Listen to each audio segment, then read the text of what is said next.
So hello everyone, आज हम solve करने वाले हैं वेक्टर स्पेस का one of the most major questions.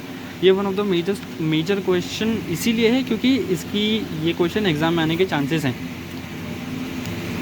तो ये क्वेश्चन आज क्लास में हुआ था 24 जून, इस तारीख को ये सवाल हुआ था। यहाँ पे अब हम देखने वाले हैं कि ये क्वेश्चन सॉल्व कैसे होगा या इस क्वेश्चंस के जो टाइप्स होते हैं वो कैसे सॉल्व किए जाते हैं। तो एक बार हम क्वेश्चन रीड कर लेते हैं। Show that a set in M यानी matrix 2x2 is a vector space under addition and scalar multiplication. तो हमें यहाँ पे प्रूफ करना है कि ये जो ए सेट है जिसमें एक कंडीशन दी हुई है ये एक वेक्टर स्पेस है। प्रूफ करना है कि ये ए सेट के जितने भी एलिमेंट्स हैं वो वेक्टर स्पेस है। कौन सी कंडीशंस में? एडिशन और स्केलर मल्टीप्लिकेशन की कंडीशंस को यूज़ करते हुए हमें ये प्रूफ करना है कि एक सेट के अंदर जितने भी एलिमेंट्स हैं वो सारे के सारे वेक्टर स्पेस को बिलोंग करते हैं। हाँ, सो लेट्स सी ये कैसे होगा। पहले हम समझ लेते हैं कि ए सेट क्वेश्चंस में किस तरीके से दिया रहेगा। मोस्ट प्रोबेबली हमें हर सवाल जो आएगा उसमें ए या जो भी एलिमेंट्स रहेंगे ए सेट्स के अंदर जो भी एलिमेंट रहेंगे उनकी कंडीशंस पहले से दी रहेगी। जैसे यहाँ पे कंडीशन दी हुई है। अब इस तरीके के सवाल आ सकते हैं कि ए सेट के अंदर हमेशा मैट्रिक्स रहेगा क्या? तो ये ज़रूरी नहीं है। ए सेट के अंदर वो कुछ भी दे सकते हैं। ए सेट के अंदर कोई इक्वेशन दे सकते हैं, ए सेट के अंदर कोई डोमेन दे सकते हैं, ए सेट के अंदर कोई ट्रिग्नोमेट्रिक रेशियो मिल सकता है। इस सवाल में ए सेट के अंदर एक मैट्रिक्स है। अब इस मैट्रिक्स के अंदर भी एक और कंडीशन है कि जो फर्स्ट रो और फर्स्ट कॉलम का एलिमेंट है और जो फर्स्ट रो सेकंड कॉलम का एलिमेंट है इन दोनों का सम निकालने पे हमें सेकंड रो फर्स्ट कॉलम का एलिमेंट मिलना चाहिए और इन दोनों का डिफरेंस निकालने पे हमें सेकंड रो सेकंड कॉलम का एलिमेंट मिलना चाहिए। तो ये एक कंडीशन के अंदर कंडीशन है कि पहली कंडीशन ये कि ए सेट के अंदर जो भी एलिमेंट्स रहेंगे वो सब मैट्रिक्स रहेंगे। पहली कंडीशन ये। दूसरी कंडीशन ये कि वो जो मैट्रिक्स है उसके अंदर ये पैटर्न फॉलो होना चाहिए हर मैट्रिक्स के अंदर। ठीक है, हमें कंडीशन समझ में आ गई है। अब हमें कौन से प्रॉपर्टीज़ यूज़ करके ये चीज़ प्रूव करनी है। हमें एडिशन प्रॉपर्टी यूज़ करनी है और स्केलर मल्टीप्लिकेशन प्रॉपर्टी यूज़ करनी है। तो let's start solving this question. सबसे पहले हमें एडिशन से सॉल्व करना है ना, और हमें ये एक पैटर्न दिया हुआ है। तो हम एक काम करते हैं, हमें ये प्रूफ करना है कि अगर मैं ए सेट के कोई भी दो मैट्रिक्स को ऐड करूं तो मुझे जो मैट्रिक्स मिलेगा यानी दो मैट्रिक्स का सम जो मिलेगा वो इसी पैटर्न को फॉलो करेगा। So let's do it. हमें सबसे पहले इसी सेट का या ऐसे ही एक सिमिलर मैट्रिक्स अज्यूम करना पड़ेगा। अज्यूम कर लेते हैं हम। पहला मैट्रिक्स जो हम अज्यूम करेंगे वो उसे हम यही रहने देते हैं कि पहला मैट्रिक्स हमारा यही है, A B A plus B A minus B. ये हमारा फर्स्ट मैट्रिक्स है। मैट्रिक्स की कंडीशन क्या थी कि ये दोनों का सम करने पे ये एलिमेंट मिलना चाहिए, ये दोनों का डिफरेंस करने पे ये एलिमेंट मिलना चाहिए। यहाँ पे वैसा ही है। अब ऐसा ही हम एक और मैट्रिक्स लेंगे, let's say P Q, P plus Q, P minus Q. तो हमने दो मैट्रिक्स ले लिया और ये दोनों मैट्रिक्स इसी पैटर्न को फॉलो करते हैं। यही एक सिमिलर पैटर्न फॉलो कर रहे हैं दोनों मैट्रिक्स। अब इन दोनों मैट्रिक्स को ऐड करने के बाद हमें जो मैट्रिक्स मिलेगा वो इसी पैटर्न को फॉलो करना चाहिए। हमें ये प्रूफ करना है। अगर इन दोनों को ऐड करने के बाद हमें जो मैट्रिक्स मिलेगा वो ये पैटर्न फॉलो नहीं करता है या इस सेट को बिलोंग नहीं करता है, तो हम कह देंगे कि the elements of set A R not included in vector space. हम ऐसा लिख देंगे। सो अब हम देखेंगे, लेट्स सी कि इन दोनों मैट्रिक्स को ऐड करने के बाद हमें क्या मिलता है। ये एलिमेंट ऐड हो जाएगा इसके साथ, ये इसके साथ, ये इसके साथ, ये इसके साथ।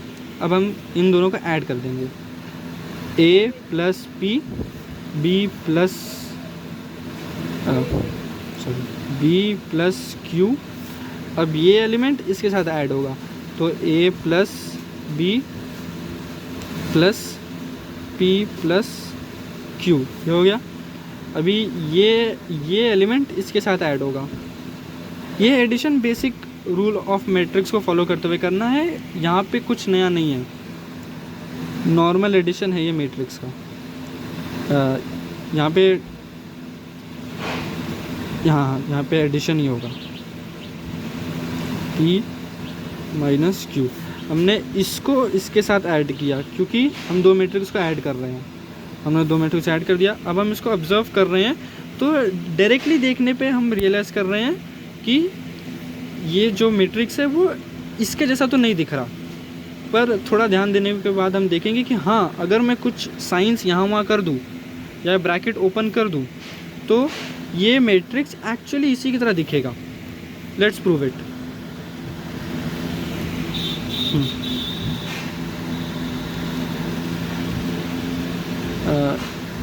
A plus P B plus Q। हाँ, कंडीशन ये थी कि नीचे के जो सेकंड रो के एलिमेंट्स है वो ऊपर के जो रो के एलिमेंट्स हैं उनका सम होना चाहिए और उनका डिफरेंस होना चाहिए। लेट्स सी, यहाँ पे एलिमेंट्स, यहाँ पे जो फर्स्ट रो के एलिमेंट है वो A प्लस P है और B प्लस Q है।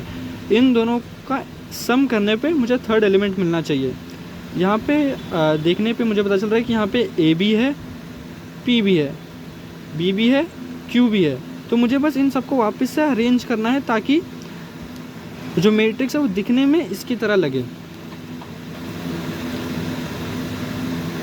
A plus P plus B plus Q, ये हो गया।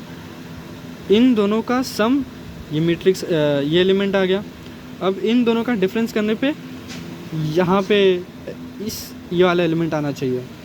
अगर मैं यहाँ के एलिमेंट को देखूँ तो यहाँ पर भी वो सारे टर्म्स है जो कि रहने चाहिए थे, बट साइन मैच नहीं हो पा रहे। लेट्स सी, क्या हम इस एलिमेंट को किसी भी तरीके से A plus P minus P plus Q के फॉर्म में लिख सकते हैं? अगर हम उसको लिख पाए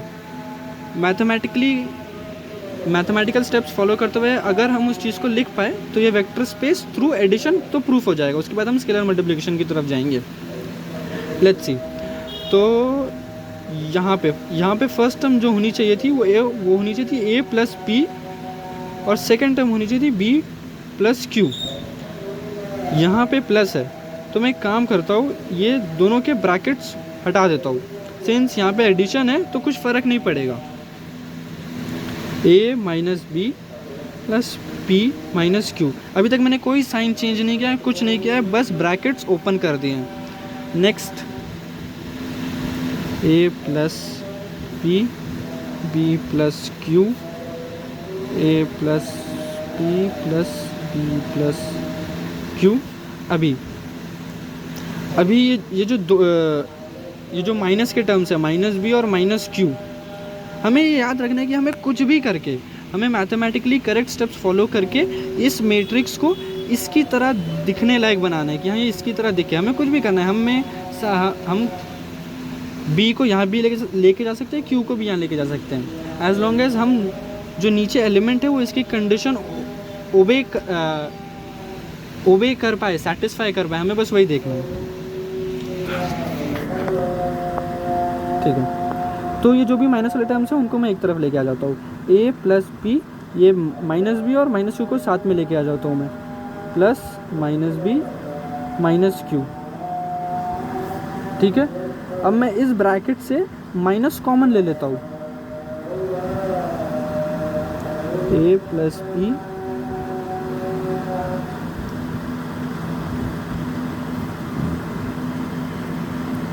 B plus Q, A plus P। अगर मैं यहाँ से माइनस कॉमन ले लूँ तो माइनस बाहर आ जाएगा। यहाँ पे प्लस था तो माइनस प्लस माइनस माइनस हो जाएगा, तो ये माइनस, यहाँ से माइनस निकला तो सबका साइन चेंज हो जाएगा। B plus Q। अब इसको अगर हम ध्यान से देखें तो ऊपर के जो दो एलिमेंट्स हैं उनका सम करने पे हमें ये वाला एलिमेंट आ रहा है। ऊपर के जो दो एलिमेंट्स हैं उनका डिफरेंस करने पे ये एलिमेंट आ रहा है जो कि इस कंडीशन को सेटिस्फाई कर रहा है। तो हम यहाँ लिख देंगे therefore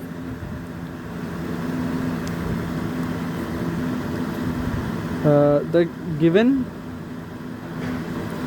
set A satisfies the condition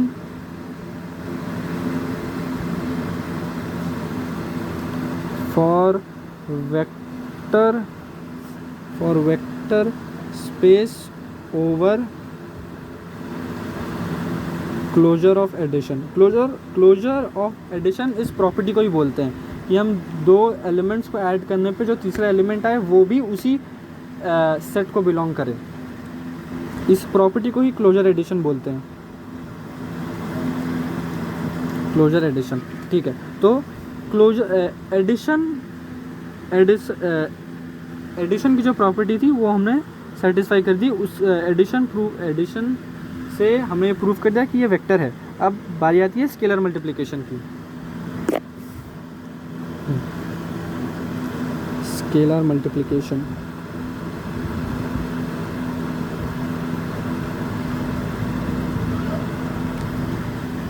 अब स्केलर मल्टीप्लिकेशन के भी वही स्टेप्स है। हमें सेट ए में से एक एलिमेंट लेना है, उसको स्केलर से किसी एक स्केलर से मल्टीप्लाई करना है, और मल्टीप्लाई करने के बाद जो मैट्रिक्स आएगा वो मैट्रिक्स ए सेट को बिलोंग करता है कि नहीं वो प्रूफ करना है।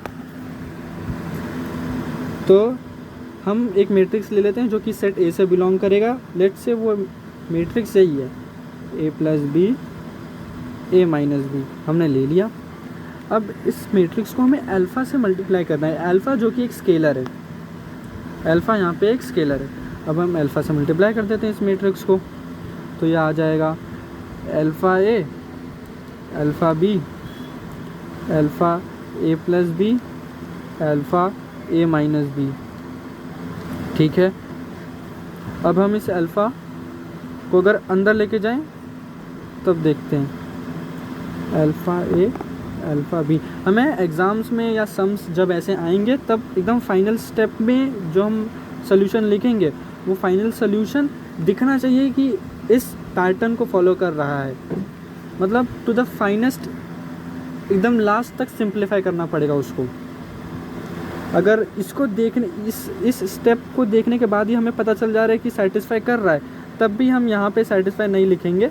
हम उसको पूरा एकदम आखिर तक सिंप्लीफाई करेंगे और वहाँ लिखेंगे अल्फ़ा ए, ये जो अल्फ़ा था यहाँ पे इसको मैंने अंदर मल्टीप्लाई कर दिया, alpha A alpha B alpha A minus alpha B.